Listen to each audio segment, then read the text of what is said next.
welcome back. We are no longer in London. We are in Paris now.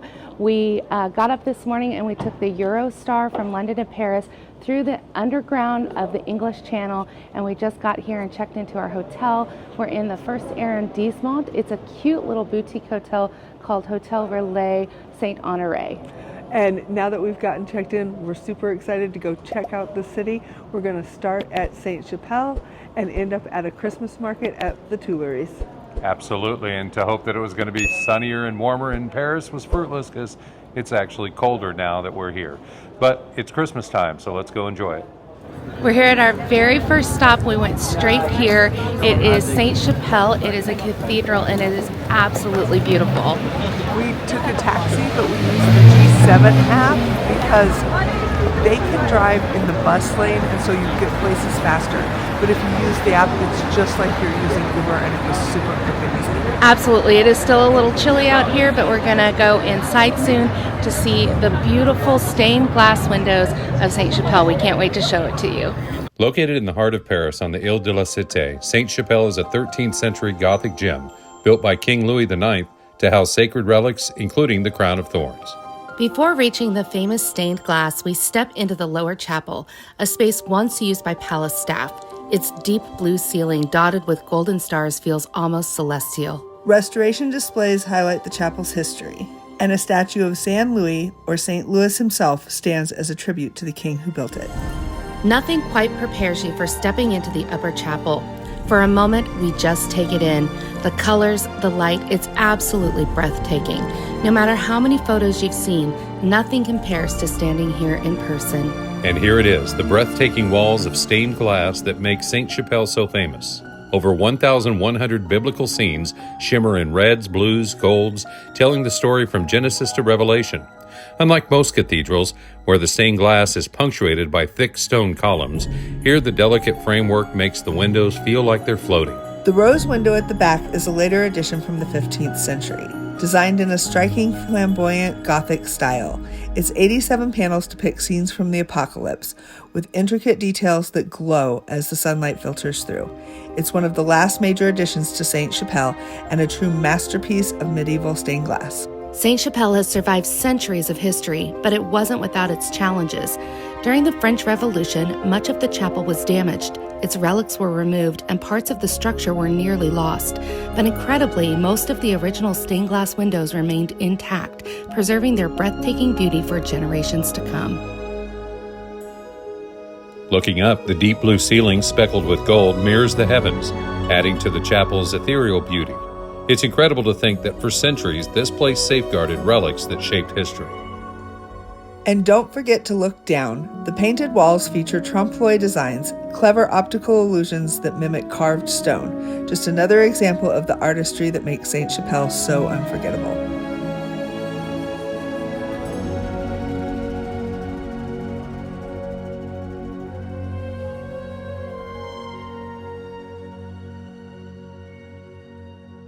All right, we just finished touring Sainte-Chapelle, which is, in my opinion, the most beautiful church in all of Paris. What do y'all think?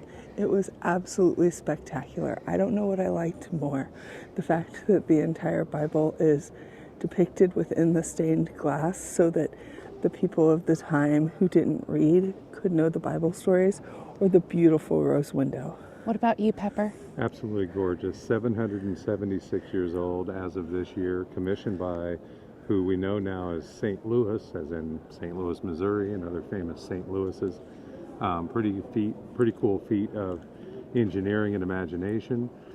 It's the most beautiful church, at least we've been to, but we've got about 1,000 others to see in Paris before it's all said and done. Including one that we're going to go see the exterior of, which is Notre Dame Cathedral, which just reopened this week in Paris. It was 2019 when the big fire hit Notre Dame Cathedral, and it has just now reopened 5 years later. We did not try to get tickets for the interior because we figured there were a lot of people who live here in Paris that want to maybe get first dibs, but we are going to go check out the outside. And they're doing a lot of things this week because it's literally the week that Notre Dame reopens. Lots of special ceremonies and things. So it wasn't open the way it will be as of the 16th. Here we are, Pont Saint-Michel right here, and of course the Seine. And it's lovely, beautiful, not so clean look. Can you blame the triathletes in the Olympics for not wanting to swim in that water? It's a unique shade of brown, that's for sure. Not to pick on the French or anything, because I thought they just did a great job with the Olympics. Everything top to bottom. But swimming here, no merci. There we go, the Cathedral of Notre Dame. You can see that it is back open after 5 long years of restoration work following the fire in 2019. We got here just in the nick of time to be able to see it.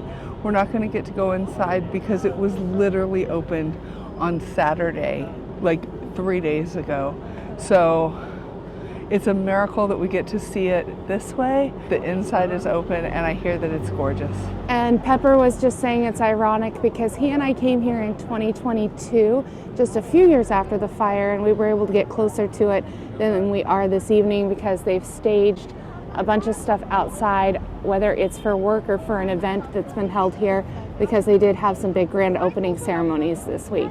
But here she is, it is absolutely beautiful. The front facade is a stunning example of French Gothic architecture, with its twin towers, intricate stone carvings, and iconic rose window. The 3 grand portals below are adorned with detailed sculptures depicting biblical scenes, welcoming visitors with centuries of history and artistry. So from this angle, you can see the side of the building, and you can see that there's still a lot of exterior work that is taking place.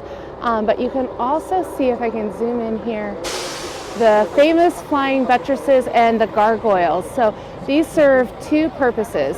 One is structural, to keep the walls of the cathedral up. That's how they're able to have the big vaulted ceilings inside the cathedral, because the weight of the walls are being distributed to those structures. They're called flying buttresses. And then the second thing is water distribution. When it rains, the water comes off the roof and goes into the, gutters, if you will, and out the gargoyle mouths there at the end of those flying buttresses. So this is a very big architecturally significant part of Notre Dame. Talk about some really cool gutters. For the spout to be a gargoyle. So pretty. It's so good to see her back. We just crossed the street from Notre Dame and they're having a Christmas market over here, so we're going to check this one out. It's Marché de Noël. What is it? Smell the cheese too. That's basil pesto. And truffles. Here's a truffle chèvre. Oh, wow. Yeah, a bunch of different truffles, sheep cheese. And a beautiful blue And then, of course, the raclette's over there where they're melting it and scraping it off onto the bread. Oh, yeah. And you can just get a big old whiff of that melty, schmoopy cheese coming off of there. Schmoopy cheese. Well, I'm in love with it at least. So this is a charcuterie stand, something I'm always going to want to check out. Let's take a look. Twice and a beef. It's a 21 piece. Beef is more expensive. The problem is you can't necessarily bring meat back into America from Europe, so we won't be able to participate in this, but it does look delicious. But we can appreciate it while we're here and maybe get a sandwich. I don't know. Look at, they're shaped like Christmas trees. Right? How cute is that? I'm going to get my first Van Chaude, or the hot wine, or the mulled wine. We didn't have any in London, so I figured I would save all my wine consumption for France, because that seems proper. So we're going to try one. €5. Looks good. Okay, this was such a cute Christmas market. It felt really authentic. A lot of really lovely people. I always find that in Paris when you talk to people, and we have been studying French, and so we can have a bit of a conversation, that they are super duper nice to you. Yes, and this market really is a lot cuter and feels way more artisanal than the ones that we found in England. Yeah, I've been keeping track. I've got 2 things about the French language. One, I love it when they compliment my French, so I kind of try to keep track of that. But I'm also annoyed when they assume I don't speak French, because for some reason I must look like an American. So they just, sometimes they're like, we got the brochure in English. And I'm like, but je parle français. And then they perk right up and get excited. So I love doing that to the French people. All right, we're gonna wrap up here and head to the next stop.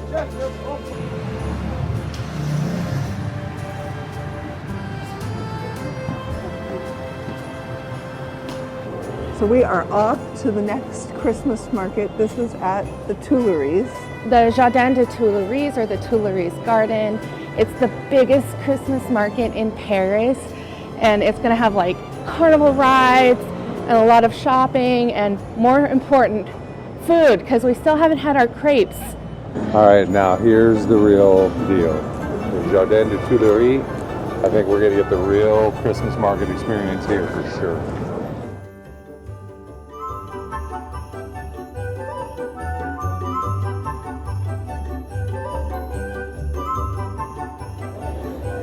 Check out the Nutcracker.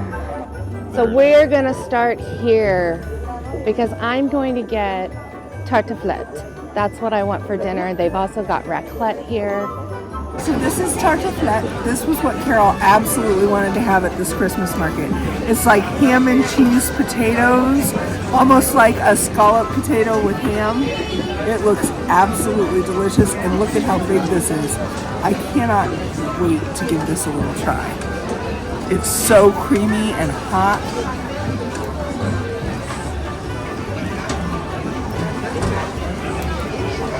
That is divine. Laura's right. This is the number one thing I wanted to try tonight, and it's supposed to be like a warm hug in a bowl.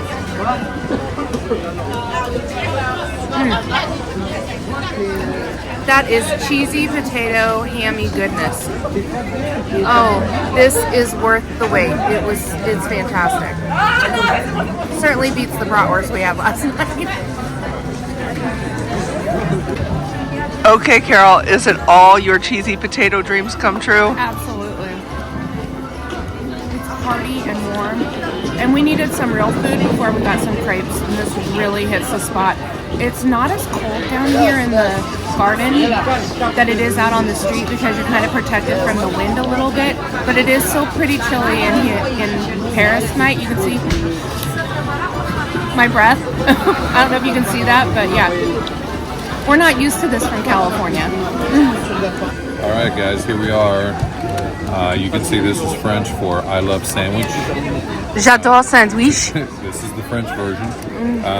Here at the market, and this is something we missed the last time we were in France for some unknown reason, but a raclette. There's some jambon in there, which is ham, on the baguette, and then she melted this cheese right off of there and just kept scraping it and scraping it and scraping it. And I kept thinking, that seems like enough, and then she kept scraping and scraping and scraping. So there we are, the baguette, the ham, and lots of cheese. How's it taste? It's awesome. This cheese is so good. Yeah, this is jambon beurre to the next level right here, baby. Okay, we're going to the Champagne Bar. We've been looking for that. It's got bubbles, Laura. Yes. The Motherlode Champagne Bar. Okay, now we're happy. We got some champagne. Nothing beats bubbles for the holidays. That's for sure. Santé. Santé. Pairs well with my raclette. As we enjoyed our champagne, we checked out the Christmas Pyramid, an extra large version of this classic European holiday decoration. The carousel was truly a beautiful sight to see, with its sparkling lights and festive vibe. As promised, this Christmas market featured carnival-style rides like the Funhouse, bringing joy to the holiday season. Things you don't expect to see at a Christmas market? Bumper cars. But they also have this cute little train here. Look at that little girl. Scary, I don't know. I think it's cute. But The clowns on the front of it are a little sus. We found Santa! Before we left, we couldn't resist stopping by the nougat stand. This sweet treat is a holiday favorite here in France, made with honey, almonds, and a light, airy texture. They gave out free samples, and it's the perfect sweet bite to end our visit to the market. Oh yeah. All right, guys, looks like I'm the last guy standing. Core 4 Adventures. The girls got tired after we hit the Tuileries Gardens and the massive, massive Christmas market over there. I went for a couple of nightcaps. We got a busy day tomorrow for you. We are going to be hitting the hop-on, hop-off bus. We're going to hit the River Seine and do a boat tour. And we're going to get over to the Opera House. That's one I know Carol is really looking forward to. We'll do the Opera House tour and see where it takes us from there. It's going to be a busy day again tomorrow, as it always is. So get ready to join us on the next video for the next day here in Paris on Core 4 Adventures.